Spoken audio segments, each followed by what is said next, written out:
Enjoy চ্যানেলে আবার সকলকে স্বাগত। আবার নতুন কি পদ নিয়ে এসেছি, তোমরা দেখতে চাও? তবে দেখে নাও আজকে একসাথে দুটো রেসিপি বানাবো। একটি হলো আচারি ওল ভর্তা আর একটি হলো ওল ভাজা। সেই জন্য আমি ওলটিকে ভালো করে খোসা ছাড়িয়ে ভালো করে ধুয়ে পিস পিস করে কেটে নেব। নিয়ে আমি প্রেসার কুকারে সেদ্ধ করতে দেব। জল নিয়ে নিলাম। আমি প্রেসার কুকারেই সেদ্ধ করব, কারণ খুব তাড়াতাড়ি খুব মসৃণ সেদ্ধ হয়ে যাবে। কড়াই সেদ্ধ করাই যেতে পারে, কিন্তু সময় লাগবে, কোনো দরকার নেই। এবার লবণ দিয়ে দেব। লবণ দিলে একটু ভেতরের লবণ ঢুকে গেলে খেতেও ভালো লাগবে, আর সেদ্ধটাও কিন্তু খুব ভালো হয়।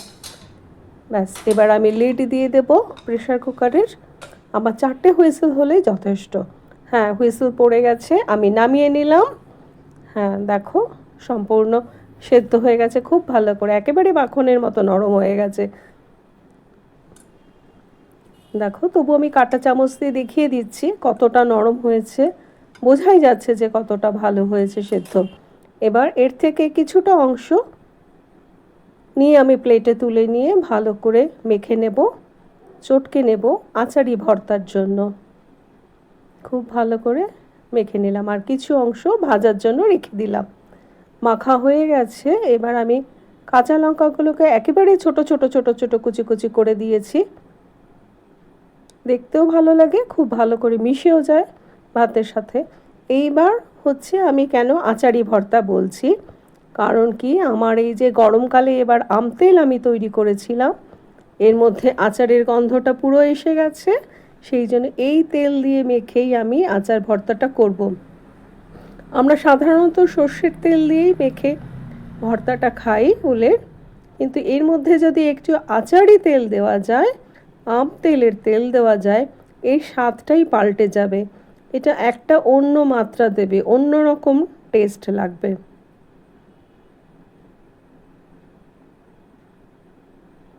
আম তেলের গন্ধ তো তোমরা জানোই কত সুন্দর হয়।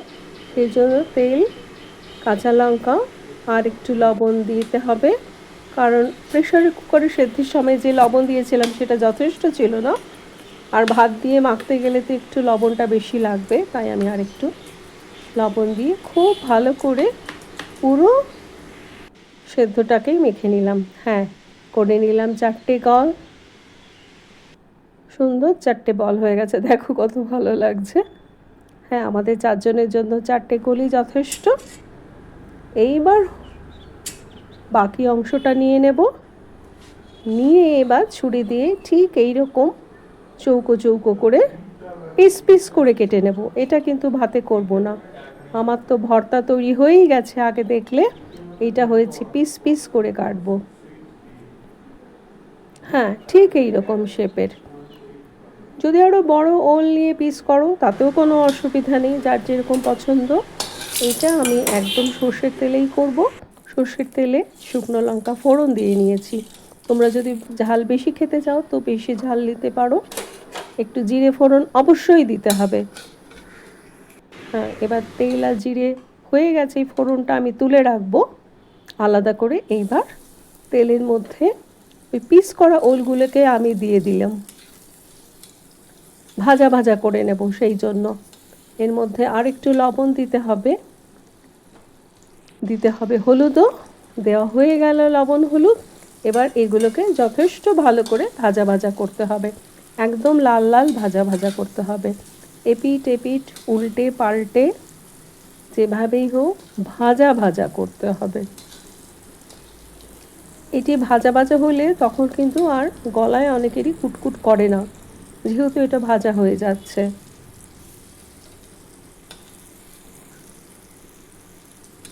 খুব ভালো করেই ভেজে নিতে হবে। আমি একটু মিডিয়াম আঁচে রেখেছি, কারণ যাতে একসঙ্গে খুব বেশি পুড়ে না যায়, খুব বেশি ভাজা না হয়ে গিয়ে পুড়ে না যায়। সেই জন্য আমি মিডিয়াম আঁচে দিয়েছি, যাতে আস্তে আস্তে খুব ভালোভাবে ভাজা ভাজা হয়। দেখো, এক পিঠ ভাজা হয়ে গেছে। দেখি ওই পিঠটা, হ্যাঁ ওই পিঠটাও ভাজা হয়ে গেছে। দু পিঠে আমার খুব ভালো করেই ভাজা হয়ে গেছে। ঠিক এরকম লালচে ভাজাই আমার প্রয়োজন, একদম লাল হয়ে যাবে। সেদ্ধর থেকে কালারটা পাল্টে গিয়ে একটু লালচে হয়ে গেছে। যথেষ্টই ভাজা হয়েছে, ঠিক এরকম ভাজা হলেই যথেষ্ট।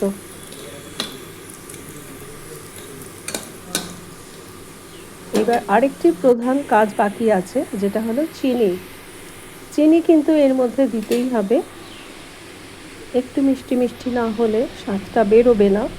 আর বাঙালি রান্নায় তো একটু চিনি লাগেই। এই এসে গেছে চিনি। এই পরিমাণ ওলের ভাজার জন্য এইটুকু চিনি যথেষ্ট। চিনিটা দিয়ে এর আমি নাড়াচাড়া করে নেব যতক্ষণ না ওলের মধ্যে চিনিটা মিশিয়ে যাচ্ছে। কিন্তু দেখতে হবে যেন চিনিটা পোড়া পোড়া না হয়ে যায়, তাহলে কিন্তু ভালো লাগবে না। ব্যাস হয়ে গেছে, চিনি লাগা লাগা হয়ে গেছে। দেখো কত সুন্দর কালারটাও এসেছে, বেশ সুন্দর হয়েছে। হয়ে গেছে রান্না, এটুকুই যথেষ্ট। এবার গরম ভাত দিয়ে এটি মেখে খেতে হবে, কিন্তু শুকনো লঙ্কা কিন্তু আমি মাখবো না। ভাজাটা দিয়ে ভাত মাখবো, তখন শুকনো লঙ্কা দিয়ে কামড়ে কামড়ে খেতে হবে। দেখো নিয়ে নিয়েছি গরম ভাত, শুকনো লঙ্কাটা আমি ভাঙিনি, ভাজা দিয়ে মেখে কামড়ে কামড়ে লঙ্কাটা খেতে হবে। নিয়ে নিয়েছি ওল ভাজা, নিয়ে নিয়েছি ওল আচারি ভর্তা। এখন স্থানীয় বাজারে এই ওল যথেষ্ট সহজলভ্য, তাই তোমরা এই ভিন্ন দুটি পদ একটু চেষ্টা করে দেখো কেমন লাগলো তোমাদের। যদি ভালো লাগে তাহলে একটা কমেন্ট করে আমাকে জানাও। পরিবারের সবাইকে এইভাবে সাজিয়ে গুছিয়ে পরিবেশন করো, তারা খুশি হলে আমরাও খুশি। লাইক আর শেয়ার করো আর সাবস্ক্রাইব করে এনজয় চ্যানেলটিকে এগিয়ে দিও। আজকে আসি তবে।